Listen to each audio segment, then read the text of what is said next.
Buenas noches con todos los seguidores del Instituto de Innovación Política y Estrategias de Gobierno.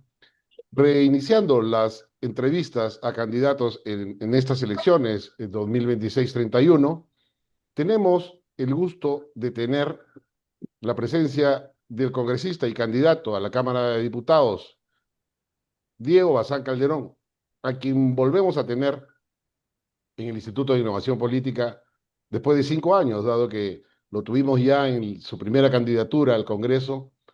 Y bueno, la verdad, es uno de los congresistas que más trabaja y más ha trabajado en su gestión por la región La Libertad. Y para eso lo voy a dejar para que él nos cuente más sobre sus propuestas y como siempre, a nuestra directora de debates, a la doctora María Alejandra Guerra Gómez, para que continúe con la entrevista. Adelante, Alejandra. Muy bien, muchas gracias Juan Javier por el pase. Agradecemos en primer lugar al congresista Diego Bazán por haber aceptado nuestra invitación nuevamente y estar el día de hoy acompañándonos en esta breve entrevista que nosotros desde el Instituto de Innovación Política y Estrategias de Gobierno venimos realizando, ¿no? Ya Juan Javier me ha hecho recordar que ya más de 5 años vamos pues un poco en esta labor de más que nada en temas de coyuntura electoral, poder acercar un poco a la población a sus candidatos, ¿no? Porque es meritorio que aparte del Instituto de Innovación Política y Estrategias de Gobierno, seamos pues partícipes de un voto informado y es por ello que nosotros realizamos este tipo de entrevistas.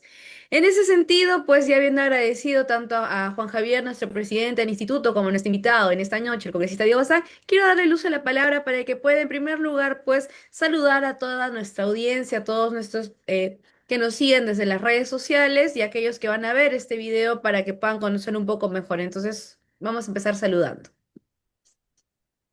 Muchísimas gracias, María Alejandra. Es un honor estar con ustedes. Agradecer al doctor Ferraz la gentileza, quiero recordar, y me emociona mucho recordar que hace 5 años exactamente estuvimos en este espacio y bajo la misma conducción y realmente un placer volver a vernos. Muy bien, entonces vamos a empezar, ¿no? Porque a veces el tiempo se nos hace un poco corto y quedan pues muchas ideas. Vamos a ir con las más importantes que nosotros hemos podido ver determinado de la, pues, la convivencia día a día con la población, ¿no? Y una de las principales preguntas que se hace la población es cómo una persona que ya ha sido parte del Congreso, que de repente pues un Congreso que no ha sido muy bien visto, que ha tenido muchos índices de desaprobación, muchas situaciones que ha llevado a que la población esté en contra, como es su persona, usted ya ha sido congresista, lo lleva pues buscar una nueva etapa en esta oportunidad como candidato a la Cámara de Diputados. En ese sentido, primero, ¿qué lo ha llevado a decidir por volver a postular y qué aspectos de su gestión anterior usted fortalecería y qué cambios concretos implementaría para poder de alguna forma responder mejor a las demandas de los ciudadanos?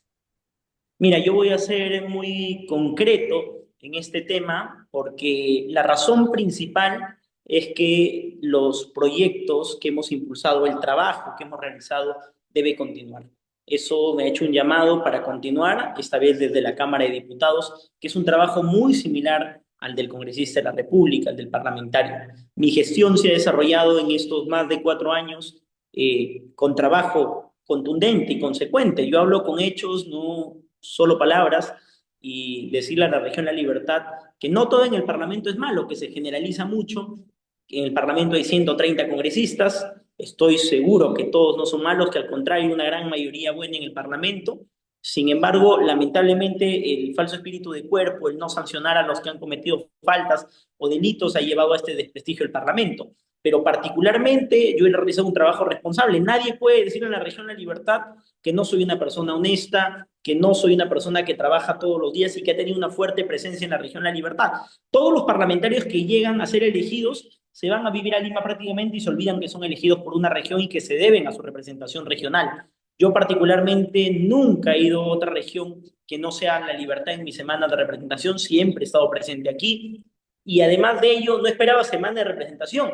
Yo religiosamente de viernes a lunes estaba en mi región La Libertad atendiendo las necesidades. Prueba de ello es que hemos dado resultados. Hoy hay 13 colegios construidos por gestión nuestra, que nos encontramos desde cero.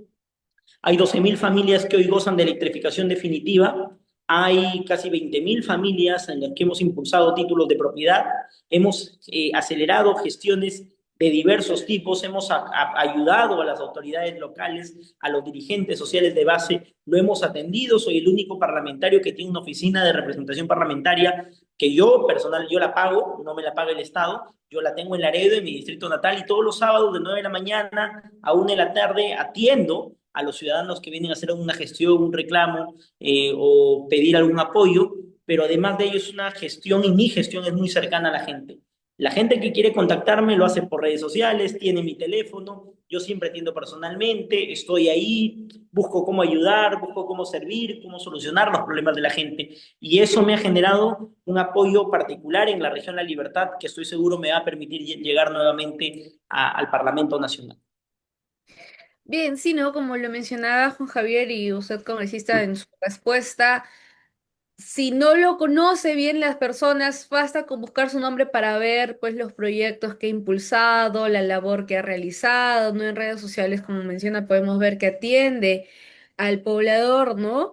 En ese sentido también es importante aprovechar pues la oportunidad de tenerlo aquí para un poco explicar a la ciudadanía, ¿no? Porque pasamos de una unicameralidad del Congreso a una bicameralidad. Ahora vamos a tener Cámara de Diputados, Cámara de Senadores. ¿Qué diferente hay? Ahora, ¿en qué se va a enfocar su trabajo en caso sea elegido diputado? Para que las personas puedan conocer, ¿no? Porque tenemos unas elecciones que para la mayoría va a ser la primera vez y con, pues, no solamente elegir una sola Cámara, sino diputados y senadores. Entonces, más o menos, ¿en qué va a cambiar a la anterior composición?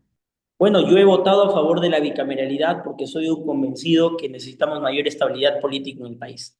La bicameralidad significa también eso, estabilidad, porque vamos a generar un mejor contrapesos. Tenemos un modelo político de pesos y contrapesos, el legislativo con el ejecutivo. Lamentablemente el legislativo generaba un espacio de vacancia muy célere y el ejecutivo generaba un espacio de cierre del Congreso también muy célere. Esto afectaba la estabilidad en el país. Hoy, por más que el presidente quiera cerrar el Parlamento, solo va a poder disolver a la Cámara de Diputados y no a la Cámara de Senadores. Y si el Parlamento quiere hacer lo propio con el presidente, tendrá que ser votados en dos cámaras distintas, lo que hace más difícil el proceso y le genera estabilidad al país.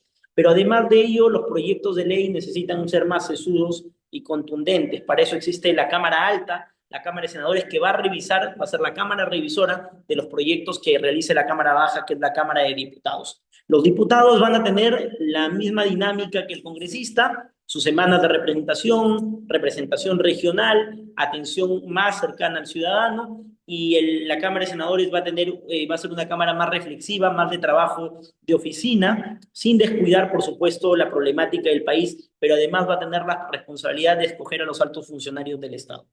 Creo yo que en este espacio y por la edad que tengo 34 años todavía, creo que me corresponde ser diputado, además por el trabajo que me gusta hacer, de estar muy cercano a la gente, de estar atendiéndolos constantemente, buscando soluciones a los problemas. Mi labor no está ajena tampoco de la producción legislativa. Tengo 60 iniciativas legislativas presentadas, de las cuales 18 han sido aprobadas. Quiero destacar algunas. Por ejemplo, soy autor de la Ley de Terrorismo Urbano, que castiga con no menos de 25 años hasta con cadena perpetua a los extorsionadores, por ejemplo. Y además soy autor de la ley que crea la Universidad de las Artes de Trujillo, una iniciativa muy interesante que yo la veo, la he visto fundamental y creo que es una de las leyes más importantes, porque no solo es la unificación de la Escuela Superior de Bellas Artes, la Escuela de Arte Dramático Virgilio Rodríguez Nache o el Conservatorio de Música Carlos Valderrama, sino también es una medida preventiva ante la ola de criminalidad que hoy existe en la región de La Libertad y que tiene que parar. Muy bien, sí, vamos en la misma línea, ¿no? En cuanto al trabajo, a la labor que le gusta realizar, y como lo menciono, pues lo hemos visto, y aquellos que no lo han visto, basta con buscar su nombre y salen pues las campañas que ha realizado, y he tenido la oportunidad pues de acompañarlo en algunas de ellas, ¿no? A partir de los colectivos pues de jóvenes, como la Red Mundial de Jóvenes Políticos, otros colectivos, ¿no? De animalistas. En ese sentido, el congresista, entendiendo la existencia de diversos colectivos juveniles, animalistas, que manifestaron pues su preocupación por la protección de espacios, como en el caso del Jardín Botánico, que es un proyecto que hemos estado viendo desde pues otros colectivos, desde su experiencia legislativa, ¿qué compromisos ha asumido y asumiría pues de caso ser elegido diputado con respecto a la defensa pues del bienestar de los animales, pero también de los espacios públicos, ¿no? Ambientales, como ese caso del Jardín Botánico, ejemplo específico, ¿no?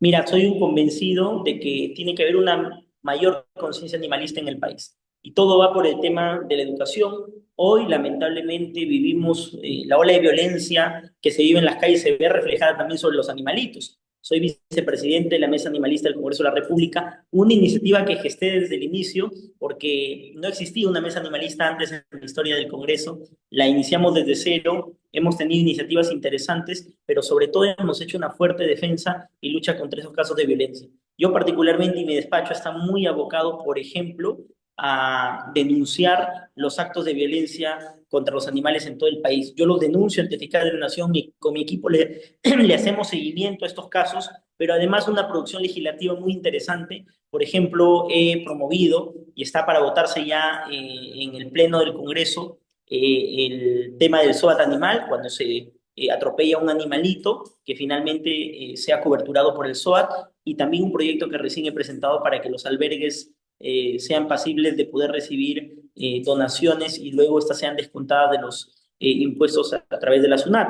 Entonces, el trabajo se nota y la cercanía también con los diferentes bloques de defensa animalista que existen hoy en el país, los dirigentes de albergues y todo el trabajo que hemos hecho ya ha sido consecuente y se ha visto reflejado muy bien en los últimos años. Hemos además capacitado con Pro Defensa Animal a muchas comisarías, por no decir a todas las de la provincia de Trujillo, para que entiendan un poco cuando se puede ir a denunciar un tema de maltrato animal, que es una ley que hoy existe. Hemos exigido a los alcaldes que cumplan con la ley Cuatro Patas, una ley que se reglamentó en nuestra gestión y que creo que es la solución finalmente para el abandono que hoy existe en el país a nuestros animales.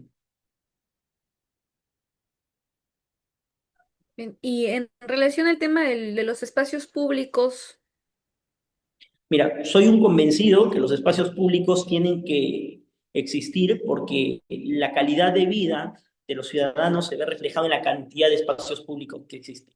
Lamentablemente, hoy los gobiernos locales han sido ajenos a la conservación de espacios públicos. Al contrario, había un sentimiento de destrucción sobre los espacios públicos, de convertirlos en cosas que no era la concepción inicial de esos espacios. Por ejemplo, en los parques. Hoy hay poco cuidado de los parques, hoy los parques no son seguros, hoy los parques no cohabitan con la población, en la mayoría de parques de Trujillo, por ejemplo, no hay donde sentarse. Hemos hecho una fuerte defensa de los espacios públicos, no solo con la Municipalidad Provincial de Trujillo, para mejor mantenimiento, para cuidado, para atención, sino también lo hemos hecho con las municipalidades de otros distritos de la región La Libertad. Además, que hemos ayudado, por ejemplo, hemos impulsado proyectos con el Ministerio de Vivienda para que los dirigentes sociales que nos han solicitado estos proyectos, sus proyectos ahora todos vienen incluidos con parques y juegos recreativos, por ejemplo, para niños. Entonces, eso ha ayudado mucho. Además, les he pedido a muchos alcaldes, oye, apoyemos las causas animalistas y mejoremos los espacios, los ambientes. He trabajado además mucho con las juntas vecinales en el tema de, por ejemplo, iluminación de todos los espacios públicos. He ido cada 2 semanas en Grandina a exigirle que cumpla, por ejemplo, con el cambio de las luces LED con diversos alcaldes de los territorios vecinales de Trujillo, con alcaldes distritales también. Ha sido un trabajo bien interesante. bien. ¿Cómo garantizarías el respaldo se ha expresado a diversas causas ciudadanas que se traduzcan en acciones legislativas concretas y no que hacen pues meros pronunciamientos políticos? ¿Cómo generarías esta garantía? Mira, con mi trabajo yo creo que es la mejor garantía. La gente que me conoce, que ha trabajado de cerca, porque el hecho de haber atendido, eh, sin temor a equivocarme, por lo menos a 2000 ciudadanos de la región La Libertad, que hoy esos ciudadanos eh, se han visto realmente atendidos. Cuando me refiero a atendidos es porque han ido, han sido escuchados y luego hemos buscado la forma inmediata. Si algo caracteriza mi gestión es la agilidad. Yo inmediatamente coordino las reuniones que son necesarias, las mesas de trabajo y buscamos la solución al problema y no descansamos hasta hacer todo lo posible para que el problema se solucione. Eso es lo que ha distinguido nuestra gestión. Entonces, eso ha generado un lazo de confianza con la población. La población sí siente que los escuchamos, sí siente que hay voluntad de hacerlo y siente que no paramos ni siquiera los días domingos, que estamos todos los días de la semana trabajando para ellos. Totalmente, ¿no? Y es clave la relación con la ciudadanía para que ese quiebre que de alguna forma estamos viendo en la política general vaya disminuyendo con ese tipo de acciones de políticas pues responsables. Otra de las grandes preguntas que nos hemos podido haber dado cuenta, pues, del conversar el día a día con nuestros vecinos, ¿no? Con los ciudadanos, es el tema de la seguridad, ¿no? Es una de las principales preocupaciones de la población.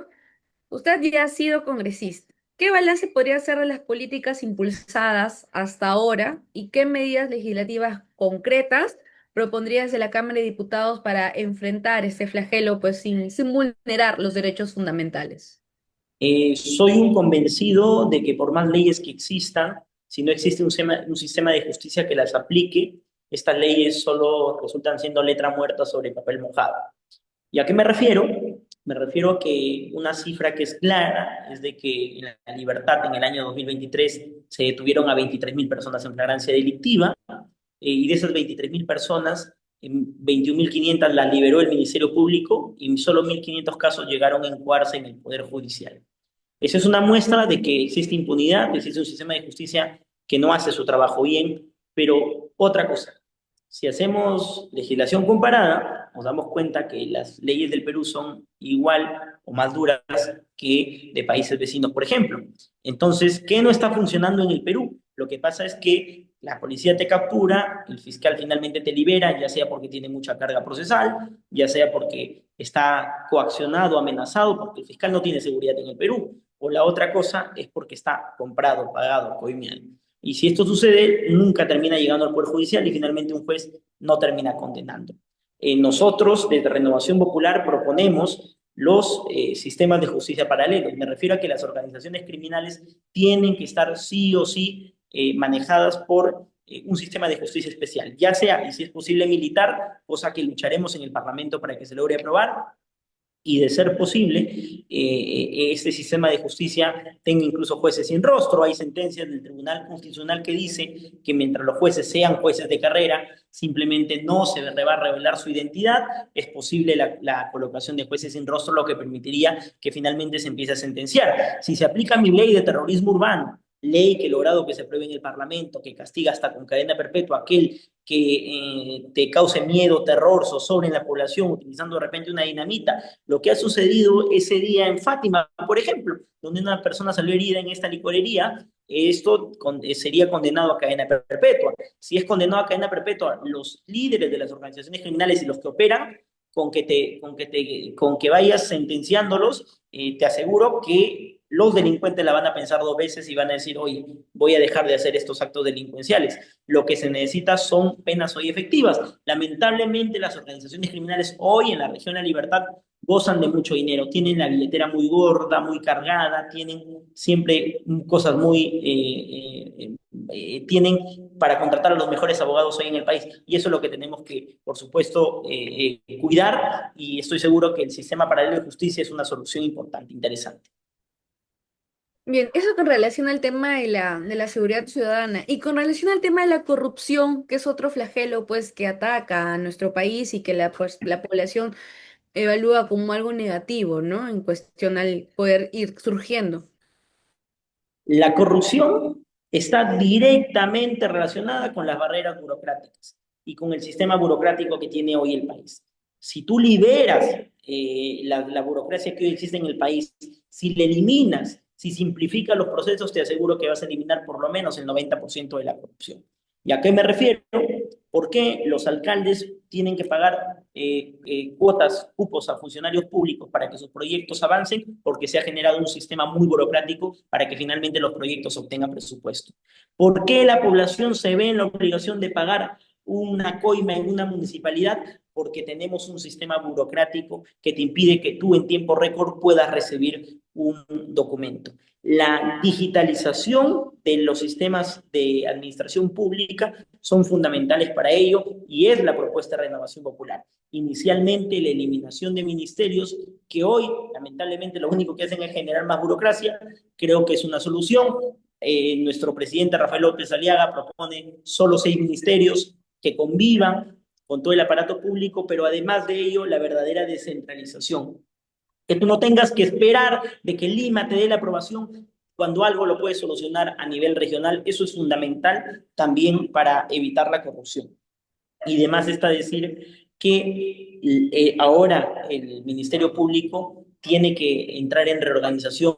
No creo que deba hacerlo este Parlamento, creo que la próxima Cámara de Diputados, en una mesa de trabajo amplia con todas las fuerzas, no solo políticas del país, sino la sociedad civil muy bien representada, podrían iniciar una refundación del Ministerio Público que permita tener un Ministerio Público que realmente condene cuando se trata de un caso de corrupción y no se quede el tema en el aire. Acá hay una persecución que dura 10, 15 años y finalmente nunca se termina condenando absolutamente nadie. Muy bien, para ir ya cerrando por este lado, antes de pasar a los comentarios finales, en una frase, señor congresista, ¿qué le ofrece hoy al país que no ofreció en su etapa anterior? Mucha más experiencia y agilidad en solucionar los problemas.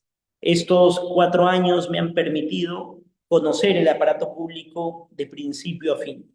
Y te lo digo con total firmeza y convicción, hoy me pongo a debatir con cualquiera y he hecho bien mi trabajo y mi tarea. Conozco bien el aparato público, sé cómo funciona, sé cómo destrabar los problemas que hoy genera la burocracia, sé cómo impulsar proyectos, sé cómo hacer trabajo legislativo, sé cómo representarlos bien. Eso es difícil encontrar hoy en los candidatos, por eso me atrevo a decir con total convicción que soy muy preparado para ser el diputado que nuevamente represente bien y dignamente a la región La Libertad. Muy bien, entonces ya para ir a esta etapa final vamos a dar el pase a nuestro panelista del día de hoy, nuestro presidente Juan Javier, para que pueda dar los comentarios ya decía. Bien, muchas gracias, María Alejandra.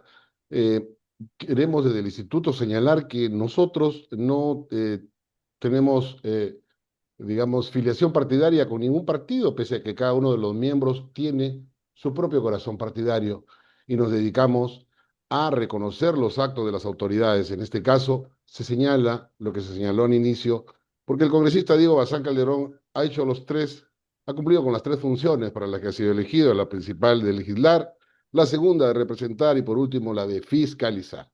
Y su producción, como él ya mismo lo ha dicho y ha sido documentada en sendos informes, no solamente de las instituciones públicas, sino de la prensa, están a la vista. Para los demás congresistas de la región La Libertad, los dejamos invitados para que ellos puedan también traer su gestión y ésta sea reconocida. En ese sentido, el instituto también postula sus propios argumentos políticos y las necesidades del pueblo las lleva para que las conozcan los políticos. Y como le mencionamos en su primera locución en el año 2021, el pueblo egresa de las escuelas nacionales todos los años. 400.000 jóvenes van a egresar, bueno, han egresado y no van a tener la posibilidad de estudiar en una universidad, por las razones que ya conocemos. Una de ellas es que el examen de ingreso es un tamiz donde muchos jóvenes con aspiraciones se quedan en el camino. Y por otro lado están los que sí pueden acceder porque tienen los medios económicos. Por otro lado, también otra de las necesidades que lleva el Instituto de Innovación Política y que siguen sin resolver a nivel nacional es la alimentación de los jóvenes, los niños, adolescentes y adultos en estado de vulnerabilidad. Por otro lado, también la población nos trae sus requerimientos. Sabemos que en el Congreso de la República está pendiente de segunda votación la ley CAS, que a nivel nacional tiene, sabemos, más de 300.000 trabajadores y en la región La Libertad hablaríamos entre un 8 y un 10%. Asimismo, también tenemos que hace poco el Tribunal Constitucional ha sacado una norma por la cual obliga al Ministerio de Economía y Finanzas a crear una nueva forma para el cálculo de pago de los bonos, pese a que ya hay muchos procesos judiciales con sentencia firme para que sean pagados y a la fecha no son pagados. Y acá en Trujillo, en La Libertad, de los 15.600 personas despojadas de sus bienes en el año, en el gobierno del señor Velasco Alvarado, de esos 15.600 en La Libertad, existe entre el 10 y el 15%. Entonces, sabedores de la gran gestión del congresista y hoy candidato a diputado, ¿qué nos trae para esta necesidad de nuestra región en esos aspectos? Adelante, señor congresista. Muchas gracias, doctor Ferradas. Mire, yo voy a ser bastante claro. Hay muchas críticas sobre el Parlamento hoy por el excesivo gasto corriente que se dice o dice la prensa que ha realizado este Parlamento. Yo no lo digo así. Yo lo que digo es, este Parlamento ha generado justicia social. Justicia social con miles de trabajadores hoy en el país cuyos derechos laborales habían sido vulnerados en los últimos años de manera muy grave. Yo logré, impulsé, y hoy es una realidad la nueva escala salarial para los trabajadores de los proyectos especiales que tenían 20 años, por ejemplo, relegados sus escalas salariales. Hay un proyecto fundamental que es el tema del casco en derechos, que es un proyecto que se ha venido impulsando y que la bancada de Renovación Popular ha apoyado en su votación inicial, que estamos a la espera de la segunda votación, pero creemos importante, creemos fundamental que este tipo de cosas se solucionen de manera rápida. Espero que apenas reaperturemos la legislatura, se vote. ¿Por qué digo importante que se vote este tema?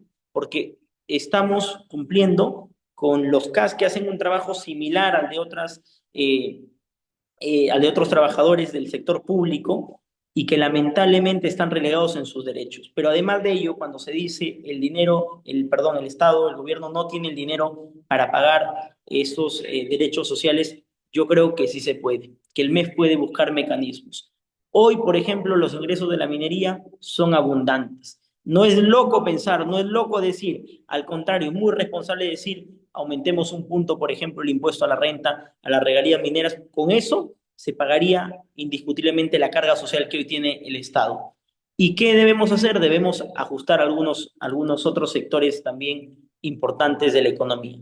Ya no debemos generar espacios para bajar los impuestos a algunos sectores, ya no más. Yo creo que esto ya debe terminarse porque necesitamos hoy más ingresos, la carta fiscal es amplia y no solo necesitamos ingresos para gasto corriente, necesitamos ingresos para además utilizarlos en obra pública, que es lo que requiere hoy también para que la economía se reactive.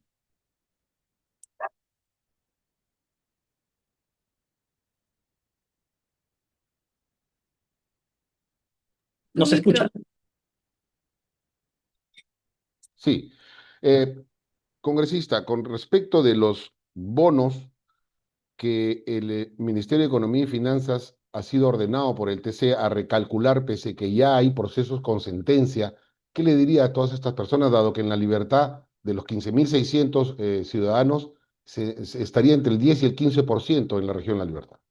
Es un derecho adquirido, es una deuda que el Estado mantiene y creo yo que las deudas se tienen que honrar y el Estado tiene que cumplir.